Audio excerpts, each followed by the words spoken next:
Shalom Bapak Ibu. Hari ini saya akan sharing sebuah firman yang bertemakan tentang sebuah istilah di dalam teknik konseling ya Bapak Ibu ya, yaitu UPS Bapak Ibu. Unconditional Positive Regard, UPR. Maaf, UPR bukan UPS, UPR. Di dalam dunia konseling, istilah UPR bisa memiliki beberapa arti tergantung konteks pendekatan atau lembaga yang memakainya, Bapak Ibu. Namun yang paling sering di dalam konteks pendidikan, psikologi, atau pelayanan konseling di Indonesia, UPR biasanya merujuk kepada Unconditional Positive Regard. Istilah ini berasal dari teori konseling humanistik milik Carl Rogers. Apa artinya ini Bapak Ibu? Secara sederhana, unconditional positive regard berarti menerima seseorang sebagai manusia yang bernilai tanpa syarat Bapak Ibu. Walaupun perilaku, kelemahan, atau pergumulannya tidak selalu benar ini. Ini bukan berarti menyetujui semua tindakan klien ya Bapak Ibu ya, melainkan tetap menghargai martabatnya, tidak menghakimi, tidak merendahkan, tidak memberi label buruk, dan menyediakan ruang aman agar ia dapat terbuka dan bertumbuh. Ini poinnya itu Bapak Ibu. Penjelasannya sederhana Bapak Ibu. Bayangkan seseorang datang kepada konselor dan berkata, "Saya gagal lagi, saya merasa tidak berguna." Jika konselor tidak memiliki UPR, ia mungkin berkata, "Makanya jangan malas. Itu karena kamu kurang iman. Kamu memang keras kepala." Tetapi konselor dengan UPR akan merespon seperti ini Bapak Ibu. "Saya bisa melihat betapa beratnya ini bagi Anda. Terima kasih sudah jujur. Walaupun Anda gagal, nilai diri Anda tidak hilang."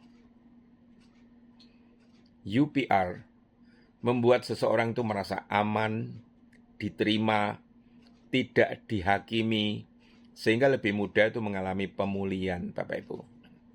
Nah, 3 pilar konseling dari Rogers ini, Bapak Ibu. Menurut Carl Rogers, konseling yang menyembuhkan membutuhkan tiga hal utama. Pertama, empati. Kemampuan memahami perasaan orang lain dari sudut pandangnya, Bapak Ibu. Yang kedua, Bapak Ibu, congruence atau genuineness. Ketulusan di dalam keaslian konselor ini. Maaf. Unconditional positive regard atau UPR, penerimaan tanpa syarat terhadap pribadi klien. Penting sekali ketika hal ini dianggap menciptakan iklim penyembuhan, Bapak Ibu. Nah, apakah UPR berarti semua dosa dibenarkan? Tidak. Ini penting terutama di dalam konseling Kristen ya. UPR bukan berarti dosa dianggap benar. Semua pilihan disetujui, tidak boleh menegur. Melainkan, aku menolak dosamu, tetapi aku tidak menolak keberadaanmu sebagai manusia. Ini poin paling penting Bapak Ibu ya. Yesus sendiri sering menunjukkan prinsip ini ya. Misalnya kepada perempuan yang tertangkap berzina ya. "Aku pun tidak menghukum engkau. Pergilah dan jangan berbuat dosa lagi." Ini di Yohanes 8 kalau nggak salah ya. Perhatikan, ada penerimaan loh. Ada kasih. Tetapi juga ada panggilan pertobatan Bapak Ibu. Itulah keseimbangan antara kasih dan kebenaran Bapak Ibu. Nah, di dalam praktek konseling Kristen, UPR itu membantu konselor ya. Tidak cepat menggurui, tidak langsung menghakimi, mendengar lebih dahulu, memahami luka di balik perilaku, dan membedakan orangnya dan perbuatannya. Ini.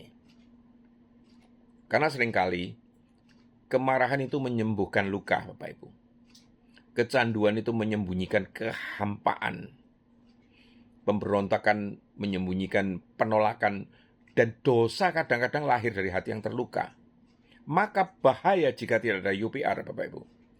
Tanpa UPR, konseling bisa berubah menjadi interogasi, ceramah, penghakiman rohani, atau pemaksaan. Akibatnya, klien menutup diri, takut jujur, memakai topeng rohani, dan pemulihan menjadi dangkal, Bapak Ibu. Jadi,